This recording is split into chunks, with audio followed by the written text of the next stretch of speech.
I think the challenges were manifold, actually.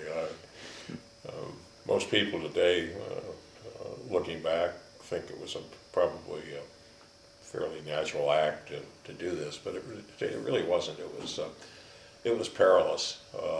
It came very close to failing. It faced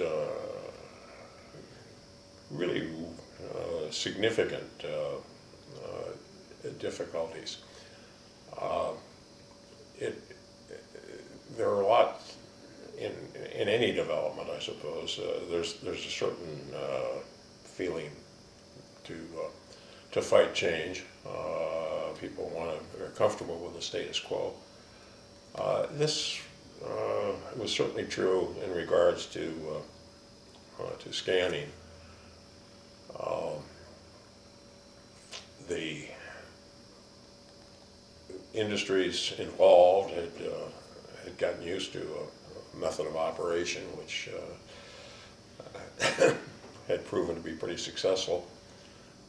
You had strong vested interests.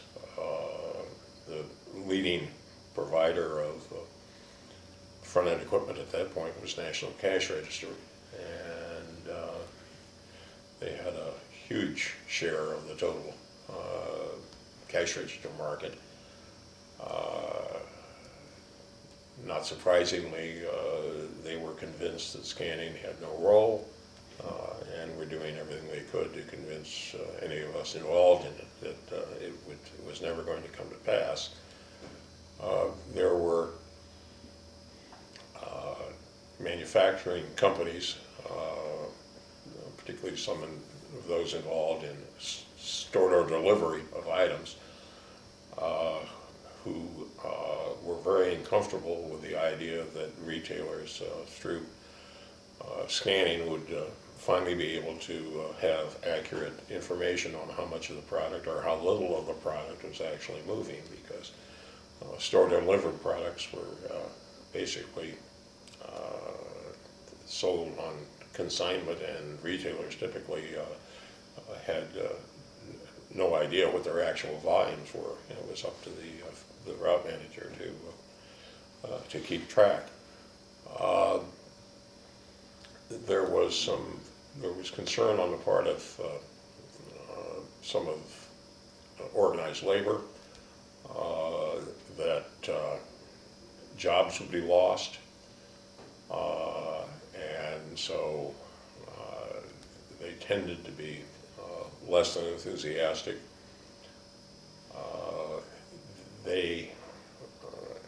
Between the unions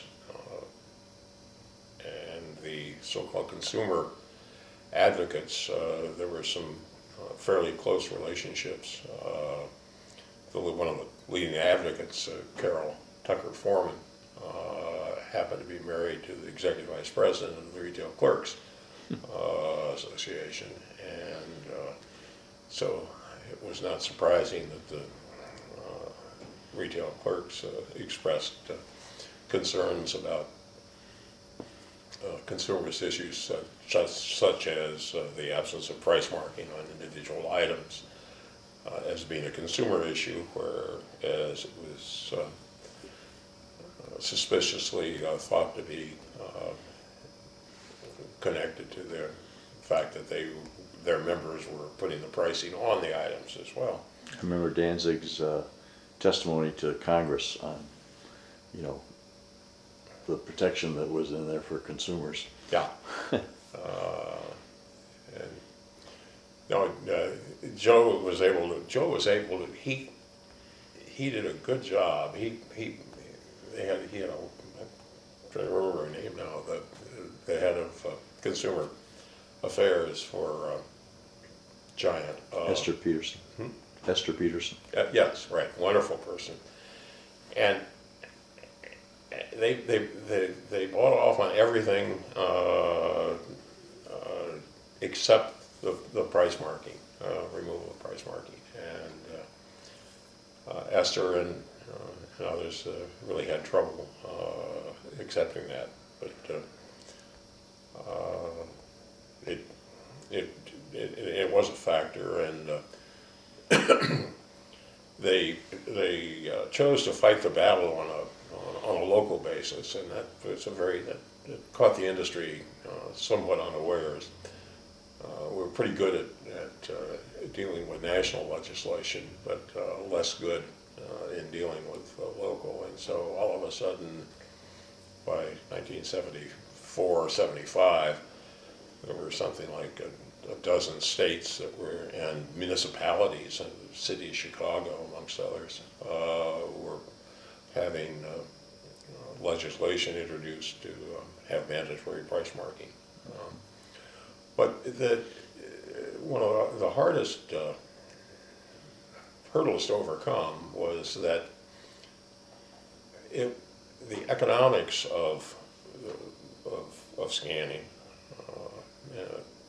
required that the symbol be applied at its source, that is, at the point in which the product was packaged. You simply couldn't come up with a way of applying individual symbols on items after they were produced that didn't cost so much that it completely overwhelmed any potential savings. That meant that to make scanning work, you had to have manufacturers putting symbols on items. Chicken and egg was how could you get scanning if you didn't have items marked? On the other hand, how could you get manufacturers, a significant number of manufacturers, to mark products if you didn't have scanners? And it required, therefore, huge amounts of industry leadership to get this to happen in the sequence that had to happen, which is you had to get people to start putting symbols on items literally before you had scanners out there scanning them. And that turned out to be a real challenge.